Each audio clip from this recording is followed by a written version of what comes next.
Bonjour et bienvenue, c'est Darius de la chaîne DK Astronomie, la chaîne consacrée à la pratique de l'astronomie et de l'astrophotographie. Et donc aujourd'hui, un petit épisode sur la Lune. Alors la Lune vue depuis la Terre.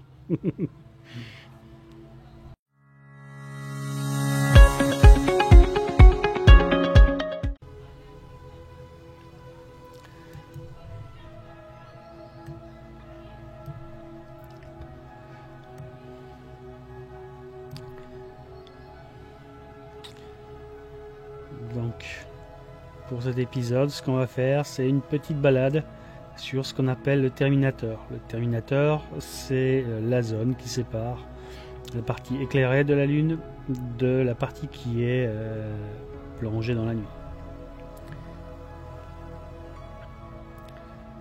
Donc, ici, on reconnaît le très célèbre cratère Tycho. Et donc ici, en dessous, à peu près par là, on a le pôle sud lunaire. Donc la caméra est tournée de 90 degrés par rapport à la vraie position de la Lune dans le ciel. Encore que, pas tout à fait. Et bah voilà, donc on va commencer la petite balade. Alors on voit quand même qu'il y a un peu de turbulence.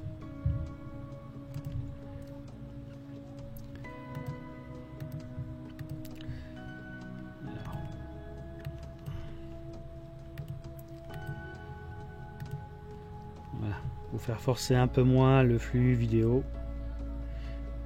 J'ai changé un peu les paramètres. Et là également, voilà, il y a un peu plus de bruit de lecture, mais un peu plus de dynamique aussi. Donc, si on regarde ce cratère là, Tycho qui fait des éclaboussures sur un quart de la Lune, il a l'air tout petit à côté de ce grand cratère là. Donc quand il y a eu cet impact là, je vous dis pas le cataclysme qu'il y a eu sur la Lune. Et donc on va se promener le long de ce fameux terminator.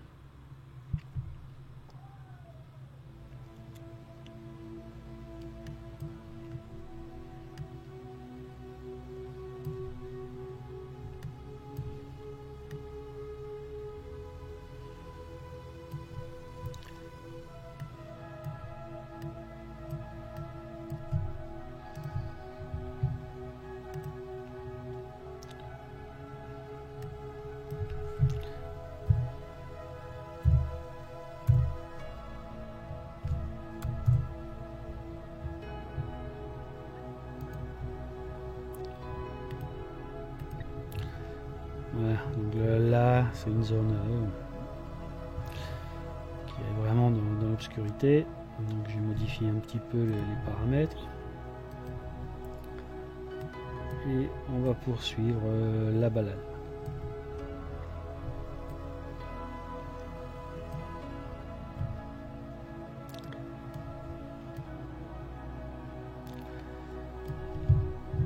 Alors, voici le cratère le plus lumineux, le plus réfléchissant de la surface lunaire.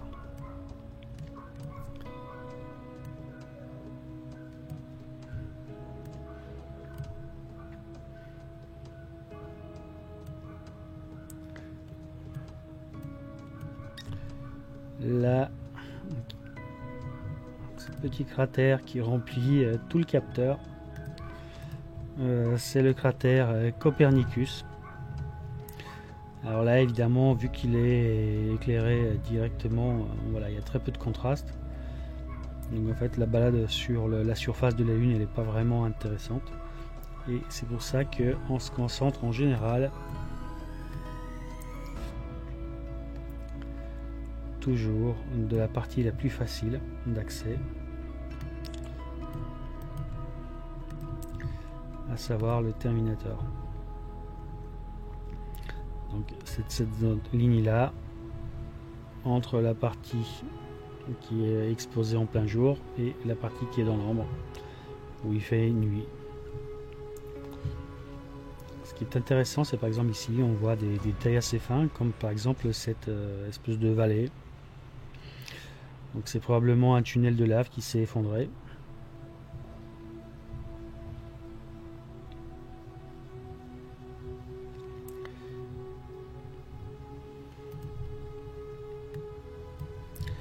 Alors là évidemment les parties sombres, c'est ce qu'on appelle des mers.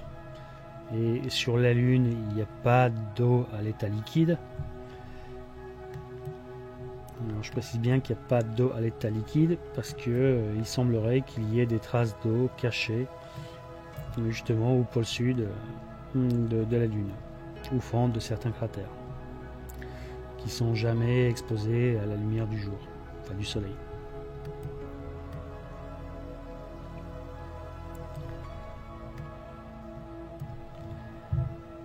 Là on remarque un magnifique golfe.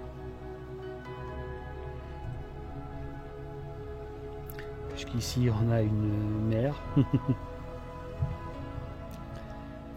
et ce qui est voilà, donc vu avec une courte focale. Donc ici on aurait dit que la Lune elle est parfaitement ronde, et à 2 mètres de focale on voit qu'elle n'est pas si ronde que ça, que sa surface est quand même bien martelée.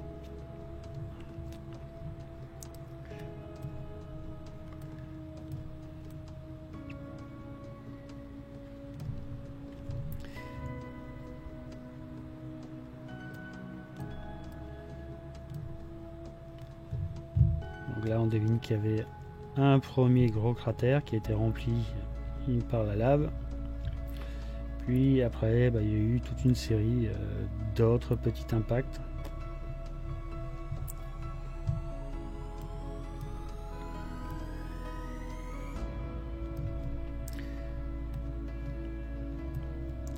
Et donc évidemment pour ces différentes zones j'ai fait des petites acquisitions.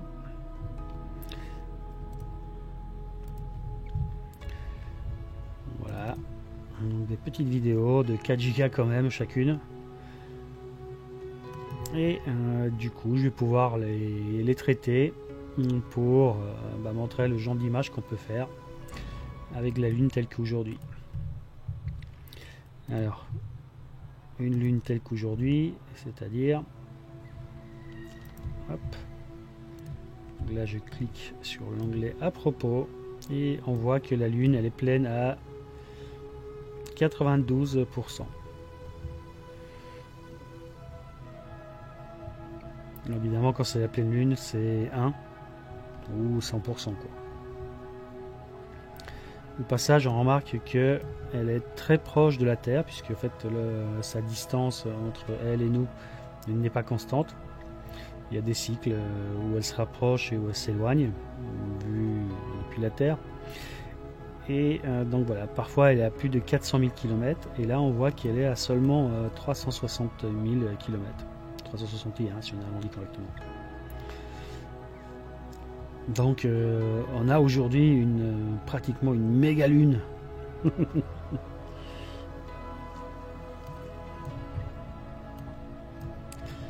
Bon, voilà. En général, quand les journalistes savent pas quoi mettre, sur quoi écrire un article, hop, ils sortent un article bidon sur une super lune. 200 de feu de je ne sais quoi.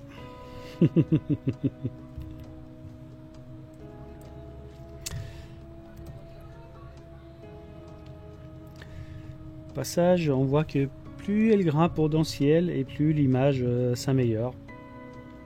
Donc là, l'image gigote de moins en moins. Et il faut dire aussi que le télescope voilà, a fini par se mettre en température. Et c'est pour ça que la qualité d'image maintenant est meilleure.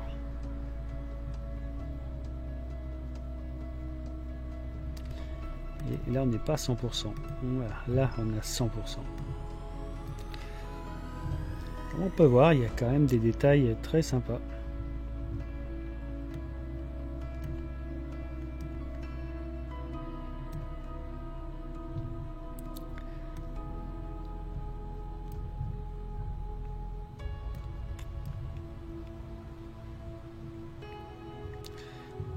quand même pas mal de turbulences malgré tout.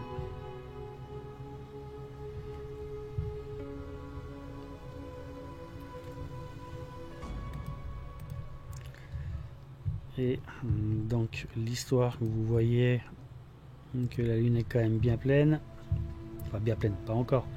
Justement, on a fait cette balade sur ce bord-là de la Lune.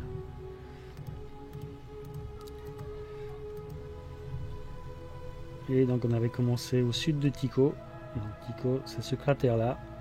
Et on a fait une petite balade comme ça, sur son terminateur jusque-là. Et donc le point très brillant ici, c'est justement le cratère qui contient, on va dire, la poussière la plus réfléchissante. Et ici on reconnaît le grand cratère Copernicus, et ici le gigantesque cratère Tycho.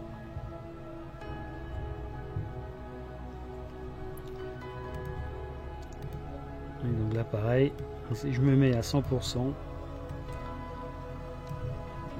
donc la Lune elle tient pas dans l'image.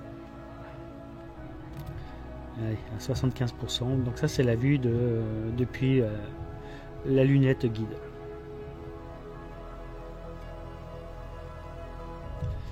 Et donc on voit bien quand même que la Lune est de ce côté là parfaitement éclairée, parfaitement ronde, et de ce côté là il manque un petit bout.